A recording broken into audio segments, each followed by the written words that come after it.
Good morning and welcome to Stitching with Cindy Botts. Today we have the Mosaic 19 block for our pot holder, and this pot holder is constructed with a snowball square in the center, flying geese on four sides, and in the four corners the half square triangle. This is very similar to the pattern that we've already done, the block that was our editor. Now these are public domain blocks. These are from the 1800s or 1900s, and they are really cute. I think if you put these two blocks together in a quilt or in a table runner, that would be really neat, and that's cute. Okay, so let's talk about the differences. This one has an hourglass type center. This one has the snowballed, and then the placement of color in the flying geese and in the triangles on the corners. The placement is different. So this is the Mosaic 19, and it's pretty much constructed, or at least the way I constructed it, in 3 rows. You have your center unit row and your 2 side rows. So to create the center unit, I took a 4.5 inch white square and I snowballed that by placing a 2.5 inch colored square on it. I sewed on the diagonal line, trimmed it, pressed it, folded it back. I did that on all 4 corners.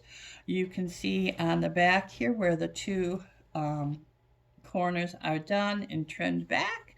That's how you make the snowballed center unit.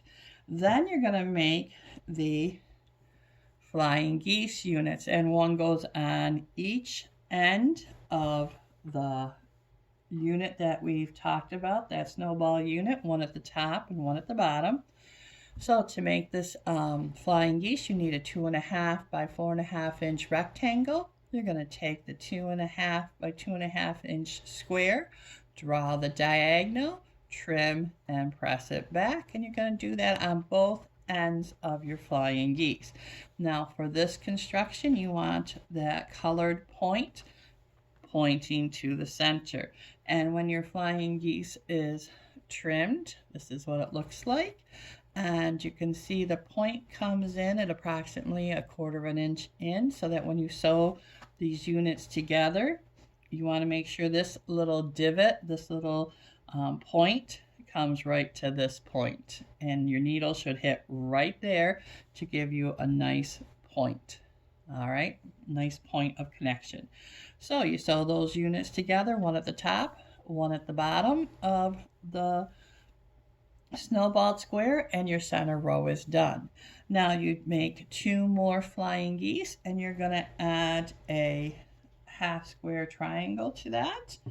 And what you're going to do is you're going to take a 3.5 inch square. You're going to draw a diagonal across it with right sides together. You're going to put that on the other color square. I lost my square. I'm missing a square. You're going to put those together. You're going to then that really is irksome when you lose a square in the middle of filming. Okay, but you're going to take your 2 squares, right sides together, and you're going to sew on 1/4 inch on the right side and 1/4 inch on the left side of that diagonal, and then you're going to cut right on the line, and then you're going to trim it and press it.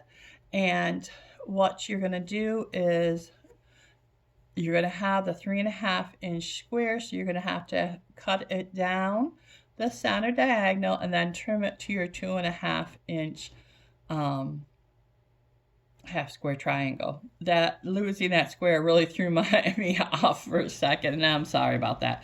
So with making the half square triangles, when you want to create 2 that are identical, you make it 1 inch. You cut your fabric 1 inch larger than what you want the final to be, and that's why you're going to trim it down. Okay, so having sewn the 2 pieces together, a quarter of an inch on one side, a quarter of an inch on the other side, cutting down that line. Then you're going to go ahead and trim it. I use a quilt and a day ruler, I believe. That is my half square triangle square up ruler.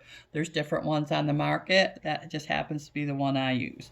Then watching the placement of where that triangle point goes, you sew one on each end. Okay, so for this unit, we want the white to be pointing out and the color to be pointing in, and the same with the center flying geese. You want the color pointing in, and you repeat that for the other side.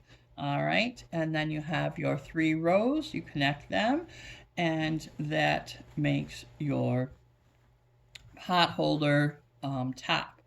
So now what I would do is I would take that top after it's sewn together, lay it on a piece of flannel, and I would quilt it through 1 layer of flannel.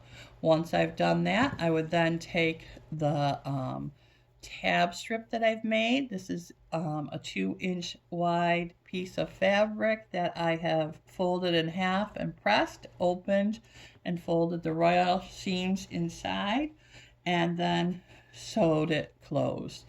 And then you can make your tab to hold your pot holders, to hold it on a hook of some kind by just folding that over, laying the folded side in towards the middle of your pot holder, so the raw edges are encased. When you sew it down, they'll be encased in the seam.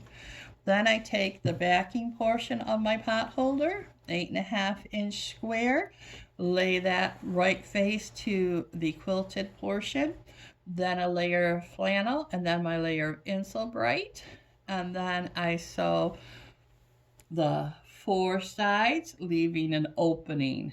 All right, do not put the opening at your corner. It just makes it harder to turn, I find. So leave it kind of in the middle. Then with care, go ahead and turn it right side out and make sure your corners are pushed out nicely, and then you can use your iron to fold back this opening section and then top stitch all of it around, and your pot holder is done. Please like and subscribe, tell your friends. I hope you enjoy learning these blocks, practicing your piecing and quilting techniques, and will join me again. Have a great day. Bye now.